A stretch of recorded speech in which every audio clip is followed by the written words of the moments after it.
Hey, welcome, welcome, welcome. Welcome to another episode of Tattoo Your Wellbeing.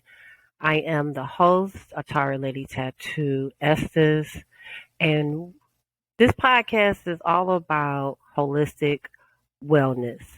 And for the duration, and this show is not going to be as long as others that is going to be coming after, but this will be what is up next for Tattoo Your Wellbeing. But what I will say, there has been some amazing things going on ever since I had started the podcast. So I'm thankful for just doing it, finally getting back into the swing of things, um, finding myself in a more creative lab mindset of being intentional of how I see this going, but I've been more in a meditation type of state of being so I could actually hear clearly and be able to know how to navigate to introduce this platform to so many who will, I believe that it would be beneficial. Um, I have been posting on Facebook.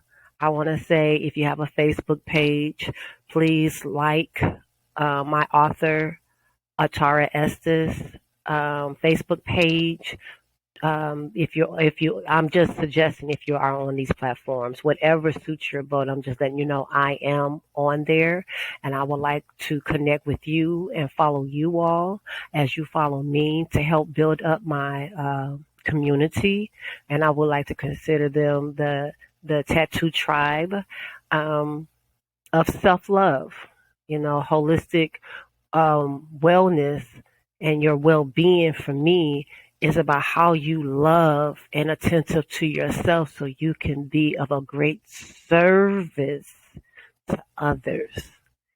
And it has been driven in my mind growing up that it is better to give than receive. And it really is.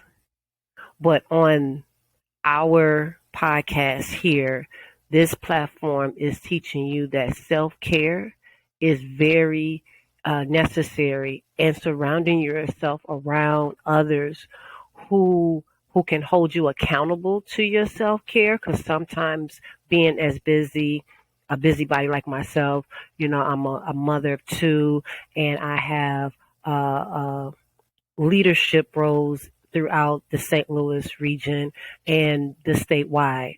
And all of these different hats that I wear, that I am to other people, it makes me be depleted. So when you are empty, you have to find a way of recharging and keeping yourself at a steady pace, not on the hustle bustle, but making sure that every move that you make is intentional and productive at the same time. But if it happens to have a off day, give yourself grace and it'll be okay for you to just have an off day. It doesn't mean that the rest of your life is going to be that way. It just happened to be that moment. So I am excited to be able to share some of my own experiences. For those who don't know why you're listening to me, I believe in because I survived a horrific situation, a traumatic situation. I believe that all the work that I had to do to apply to get myself to be well was consistency, discipline. How bad did I want to see something different for myself to break the old habit to create and learn something new in order to be well within myself and to be very have much gratitude for the people who I socialize with, whether they my family, my friends, my co-workers, or even a stranger that I may come across. Those things that I am intentional of is how I want to be seen, and leave my imprint and make an impact in this world, in spite of how it has come to steal, kill, and destroy me and the mission and the purpose that I know that God has bestowed upon me, even though those attacks, those hits are real, I still have my heart set on one, my faith is in the Lord. And whatever your faith is, I want you to be able to find a way of holding on to that, to be able to pull yourself up and not stay in a position of stagnant.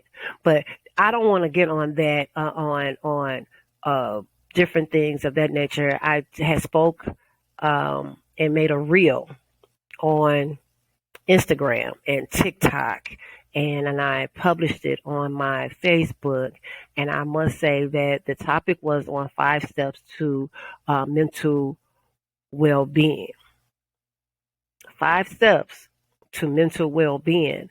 And I would like to actually introduce you all, if you're not familiar with my YouTube channel, please go like, share, and subscribe. I am going to just say that it says it all on there. It gives you practical approaches, and it allows you to see yourself trying new things. Because I had been going through a lot of emotional healing, but not to the point to realize that I had to relive certain things in order to heal through it instead of just sweeping it under the rug. So I was making sure that my emotional journey was examined. I would say it in a better term. I want to make sure that I'm well in what I'm doing, and I can trust myself in making decisions to what's best for me.